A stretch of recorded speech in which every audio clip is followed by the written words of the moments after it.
Une journée se termine quand l'autre commence.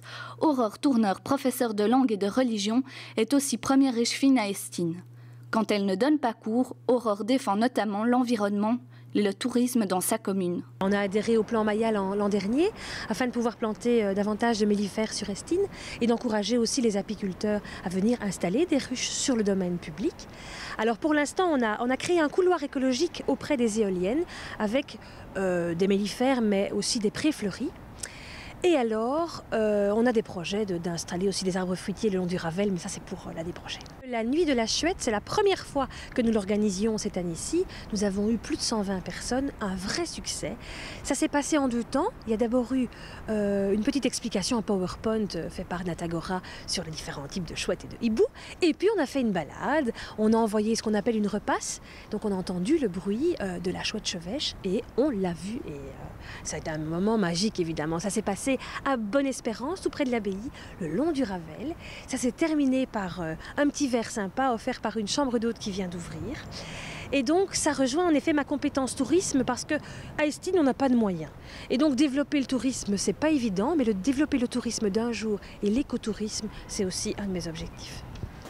3, 4.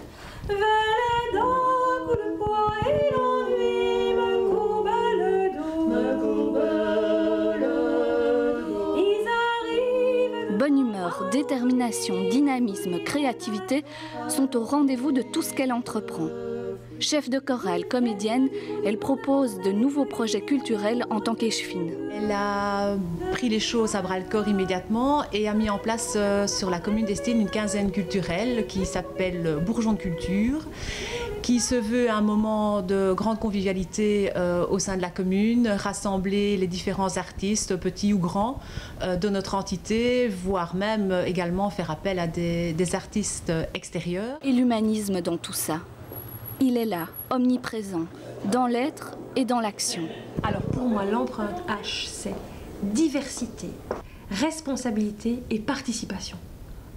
Il faut que les activités, je pense à mon bourgeon de culture, soient diversifiées. Il faut que tout le monde se retrouve. On fait une quinzaine culturelle, il faut qu'il y ait aussi bien une suite pour violoncelle de Peter Wispelwey, qui est un interprète hollandais, qu'une pièce de théâtre en wallon réalisée par les gens du cru. Responsabilité et participation, parce que cette quinzaine n'est pas portée par le service culture de la commune, mais bien par le plan de cohésion sociale. La culture devient donc un levier de cohésion sociale et elle est portée par une assemblée intervillageoise estinoise. Cette assemblée est composée aussi bien du comité de carnavalesque d'une commune que du comité centre culturel du bicentenaire, que par le quartier de vie d'une autre commune. Donc c'est vraiment tous ensemble qu'on se dit on a un projet commun. C'est ensemble qu'on avance. Et pour moi, c'est ça l'empreinte H.